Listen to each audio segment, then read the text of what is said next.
بسم اللہ الرحمن الرحیم۔ ناظرین کرام، جیسا کہ آپ جانتے ہیں آپ کے سوالوں کے جوابات کتاب و سنت کی روشنی میں دیے جاتے ہیں۔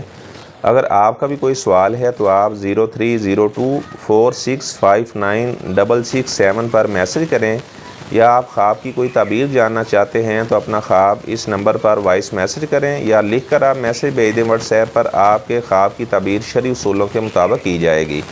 تو بہنوں کے کچھ سوالات ہیں، آپ وہ سوال سنیں، اس کے بعد انشاءاللہ ہم کتاب و سنت کی روشنی میں اس کے جوابات دیتے ہیں۔ السلام علیکم ورحمۃ اللہ۔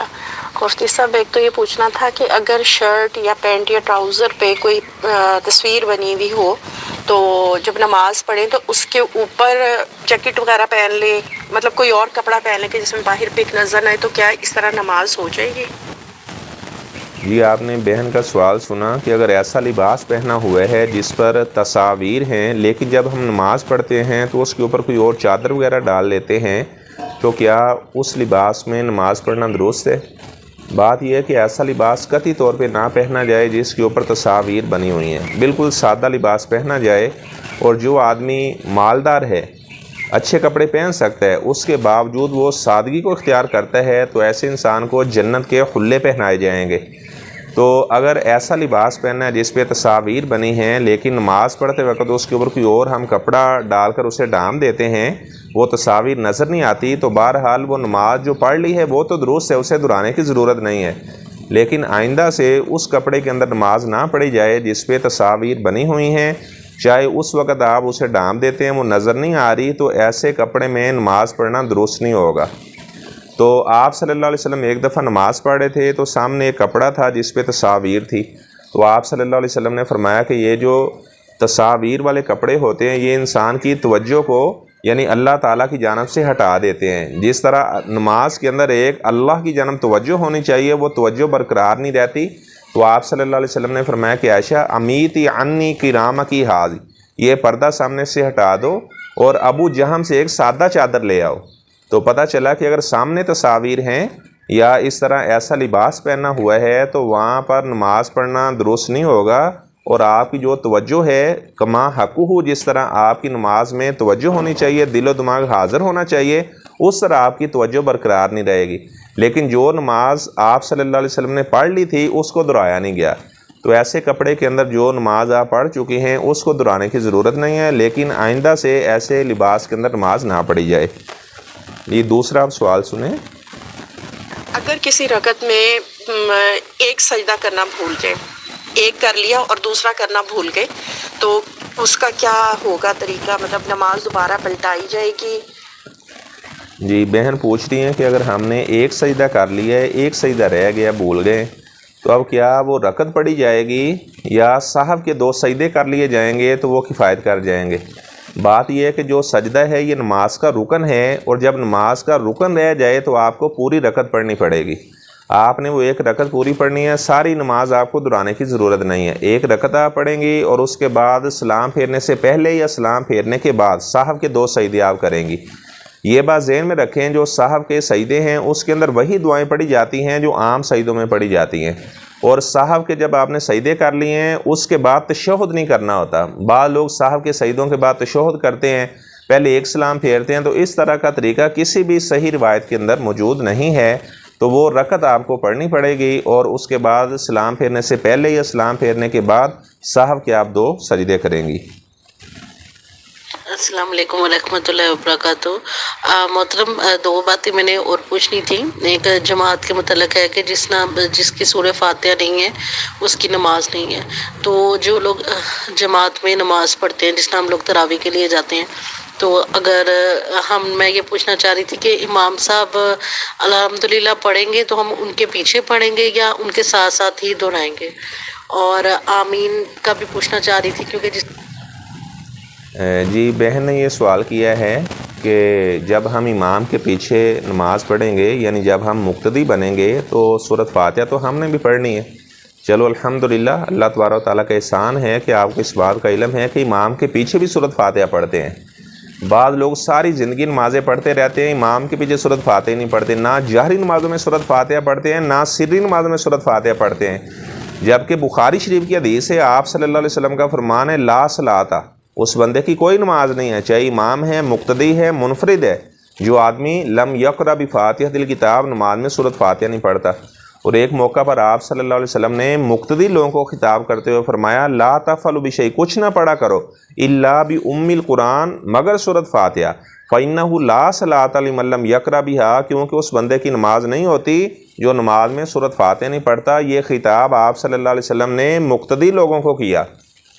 اچھا بات یہ ہے کہ وہ سورۃ فاتحہ مقتدی کب پڑھے گا؟ امام کو چاہیے کہ وہ سکتہ کرے، الحمدللہ رب العالمین الرحمن الرحیم مالک یوم الدین۔ تو یہ جو امام سکتہ کرے گا، مقتدی ان سکتوں کے دوران امام کے پیچھے پیچھے سورۃ فاتحہ پڑھے گا۔ لیکن اگر وہ قرات میں سکتہ نہیں کر رہا، جب وہ وَلَضَّالِّينَ آمین، اب ظاہری بات ہے اس نے آگے کوئی صورت ساتھ وصل کرنی ہے، ملانی ہے، تو وَلَضَّالِّينَ آمین کہنے کے بعد وہ سکتہ کرے گا، تاکہ جس کی سورۃ فاتحہ رہ گئی ہے تو وہ اپنی سورۃ فاتحہ پڑھ لے۔ دوبارہ یہ بات سن لیں کہ سورۃ فاتحہ کے بغیر نماز نہیں ہوتی، سورۃ فاتحہ کا پڑھنا ضروری ہے، لازمی ہے، تو امام کے سکتوں کے دوران مقتدی سورۃ فاتحہ پڑھے گا۔ اچھا دوسری بات ہے، وہ کہہ رہی ہیں کہ میں نے آمین کے متعلق پوچھنا ہے۔ بخاری شریف کی روایت ہے، آپ صلی اللہ علیہ وسلم نے فرمایا اذا امن القاری فامنوا، جب تمہارا قاری آمین کہے تو تم بھی آمین کہو۔ جس کی آمین فرشتوں کی آمین کے ساتھ مل گئی، اس کی زندگی کے سارے گناہ اللہ تعالیٰ معاف فرما دیں گے۔ اور بخاری شریف میں یہ موجود ہے، عبداللہ بن زبیر رضی اللہ تعالیٰ عنہ نے حرم میں نماز پڑھائی، امن ابن الزبیر ومن وراء حتی ان للمسجد للجہ، 200 کے قریب صحابہ نے ان کے پیچھے نماز پڑھی، انہوں نے اونچی آمین کہی حتیٰ کہ پورا حرم گونج اٹھا۔ تو پتہ چلا اونچی آمین کہنا یہ آپ صلی اللہ علیہ وسلم کی سنت متواترہ ہے، کسی صحابی نے بھی اس بات پہ اعتراض نہیں کیا، بلکہ آپ صلی اللہ علیہ وسلم نے فرمایا کہ یہود تم سے حسد کرتے ہیں پاؤں کے ساتھ پاؤں ملانے پر، اور اس طرح السلام علیکم کہنے پر، اور اس طرح اونچی آمین کہنے پر۔ تو اس لیے اونچی آمین کہنا یہ آپ صلی اللہ علیہ وسلم کی سنت ہے، تو ہمیشہ اونچی آمین کہی جائے گی۔ اچھا اس کے بعد ظاہری بات ہے جو سری نمازیں اس میں تو ہم امام کی یعنی وَلَضَّالِّينَ نہیں سنیں گے نا، تو سری نمازوں میں آہستہ آمین کہی جائے گی، اور جو جہری نمازیں ہیں، فجر کی نماز ہے، مغرب کی نماز ہے، عشاء کی نماز ہے، اس میں اونچی آمین کہنا آپ صلی اللہ علیہ وسلم کی سنت ہے۔ اور محترم دوسرا سوال یہ معلوم کرنا تھا کہ جس طرح ہم لیٹ ہو گئے ہیں، جماعت کھڑی ہو گئی ہے، تو جب ہم نے نماز جا کے بیچ میں سٹارٹ کرنی ہے تو ہم نے وہاں پہ کھڑے ہو کے سننا ہے، تو اس ٹائم ہم نے فاتحہ نہیں پڑھنی، سورہ فاتحہ کیا پڑھنی ہے وہ بھی مجھے بتا دیں۔ اور دوسرا یہ کہ اگر ہماری ایک رکعت رہ گئی ہے نماز میں اور ہم دوسری میں شامل ہوئے ہیں، تو پھر ہم دوسری میں بھی بیٹھ کے اتحیات پڑھیں گے، اور پھر باقی جو اگلی دو ہیں اس کے اینڈ پہ بھی اس کو نماز کو مکمل کریں گے۔ جی آپ نے بہن کا سوال سنا کہ اگر ہم مسجد میں جاتے ہیں، امام صاحب کوئی سورت پڑھ رہے ہیں، یعنی سورت فاتحہ وہ پڑھ چکے ہیں، تو کیا ہم اب ان کی پہلے قرات سنیں یا ہم پہلے اپنی فاتحہ پڑھیں؟ تو بات یہ ہے کہ جب آپ نے نماز شروع کرنی ہے تو ظاہری بات اللہ اکبر تو کہیں گی نا، تو کچھ لوگ کہتے ہیں جب قرآن مجید پڑھا جائے تو آپ خاموشی سے سنیں، تو ظاہری بات ہے مقتدی اللہ اکبر تو کہے گا نا۔ اب اگر اللہ اکبر کہے گا تو اس طرح وہ سورت فاتحہ بھی پڑھے گا، کیونکہ سورت فاتحہ کے بغیر میں نے بتایا یہ نماز کا رکن ہے، سورت فاتحہ کے بغیر نماز نہیں ہوتی۔ امام قرات کر رہا ہے، ٹھیک ہے وہ قرات کرتا رہے، آپ نے کیا کرنا ہے کہ آپ نے خاموشی کے ساتھ سورت فاتحہ پڑھنی ہے، ٹھیک ہے۔ اس کے بعد جو امام صاحب قرات کر رہے ہیں اس کو آپ نے سننا ہے۔ یہ بات ذہن میں رکھیں، یہ جو قرآن مجید کی آیت ہے وَإِذَا قُرِئَ الْقُرْآنُ فَاسْتَمِعُوا لَهُ وَأَنصِتُوا لَعَلَّكُمْ تُرْحَمُونَ، جو پڑھنا ہے یہ خاموش رہنے کے منافی نہیں ہے۔ بعض کا انسان یہ خاموش بھی ہے ساتھ پڑھ بھی رہا ہے، یعنی دونوں باتوں کے اندر تضاد نہیں ہے۔ حضرت ابو ہریرہ رضی اللہ تعالیٰ عنہ نے آپ صلی اللہ علیہ وسلم سے عرض کی، اللہ کے رسول صلی اللہ علیہ وسلم جب آپ اللہ اکبر کہتے ہیں تو آپ کچھ دیر خاموش رہتے ہیں، اس خاموشی میں آپ کیا پڑھتے ہیں؟ تو آپ صلی اللہ علیہ وسلم نے فرمایا کہ اس خاموشی میں اللہم باعد بینی و بین خطایا یہ والی دعا پڑھتا ہوں۔ تو پتہ چلا کہ بندہ خاموش رہ کر بھی پڑھ سکتا ہے، دونوں یہ متضاد باتیں نہیں ہیں۔ اچھا اس کے بعد ان کا سوال یہ ہے کہ اگر ہم ایک رکعت ہماری گزر چکی ہے، دوسری رکعت میں امام کے ساتھ ملے ہیں، تو ظاہری بات ہے 2 رکعت پڑھنے کے بعد امام صاحب تشہد کریں گے اور ہم نے کیا اس میں اتحیات ہم بھی پڑھیں گے؟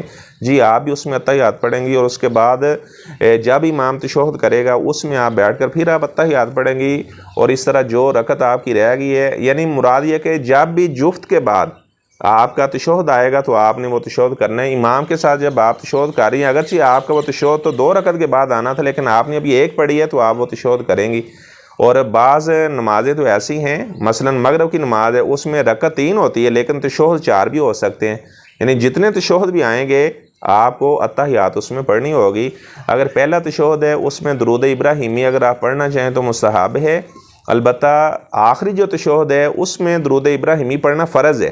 جو آخری تشہد میں درود ابراہیمی نہیں پڑھتا اس کی نماز نہیں ہوگی. پہلے تشہد کے اندر بھی پڑھ سکتے ہیں، مستحب ہے. لیکن اگر کوئی آدمی پڑھ لے تو اسے یہ کہنا کہ اب آپ سجدہ صاحب کریں تو یہ بات ثابت نہیں ہے. اللہ تبارک و تعالیٰ سے ہم دعا کرتے ہیں جو باتیں میں نے کتاب و سنت کی روشنی میں بیان کی، اللہ تبارک و تعالیٰ ہمیں عمل پیرا ہونے کی توفیق عطا فرمائے، اور جو دوسرے لوگ ہیں ان کو بھی اللہ تعالیٰ بتانے کی توفیق عطا فرمائے. اگر آپ کا بھی کوئی سوال ہے تو آپ ضرور چاہے وہ وراثت کے متعلق ہے، قرآن مجید کی تفسیر کے متعلق ہے، احادیث کے بارے میں ہے، آپ کا جو بھی شرعی مسئلہ ہے، تو شروع کے اندر میں نے نمبر بتایا ہے، اس پر آپ واٹس ایپ پر وائس میسج کریں یا لکھ کر آپ اپنا سوال کریں. وائس میسج کریں گے تو زیادہ بہتر ہو جائے گا، اس طرح آپ کا وائس نوٹ لوگوں کو بھی سنا دیا جائے گا. اللہ تبارک و تعالیٰ ہمیں کتاب و سنت کے تمام احکامات کی پابندی کرنے کی توفیق عطا فرمائے. وآخر دعوانا ان الحمد للہ رب العالمین.